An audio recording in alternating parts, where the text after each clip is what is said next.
It was just released that every home must have a carbon monoxide detector, and Andrew from Hamco Heating and Cooling talks about the importance of putting one in your home and where to put it.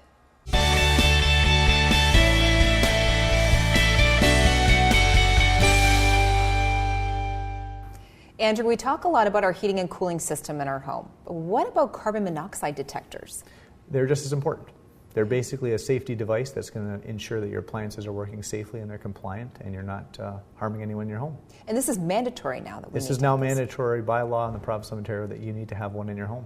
So where is this gas coming from? Is it just coming from our furnace? Like, I don't understand that part. Basically, it's incomplete combustion, and it's usually occurring in a furnace or a water heater, the two number one culprits. If you had a boiler, they're also most likely, or a potential, a stove in a basement, but usually it's a furnace or water heater that will cause it.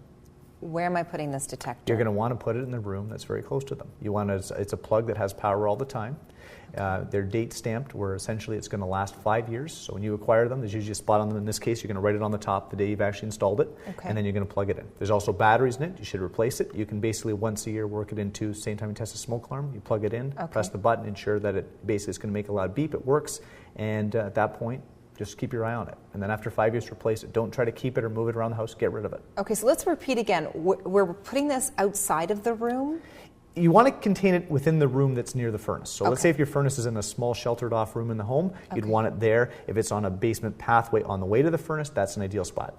If you want to put one in your bedroom, that's fine. You can put multiple ones, but I would technically keep the main one. If you're buying one, put it in the room where the furnace or water heater is located. Okay. So Andrew, how does it work though?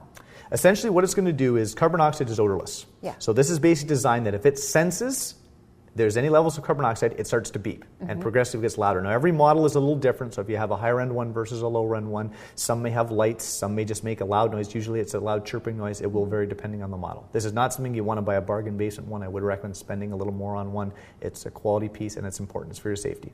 Okay. And is this something that we can get from Yes, you can buy this right from Hamco. Great, and you said it's good to invest in it because invest in it. It's really important. It's mandatory now. It's almost like, think of it as a life preserver for your furnace. Great. Well, where can somebody go to get more information if they have any more questions about this? Hamco.ca. Great. Well, thank you very much. You're welcome, Tracy.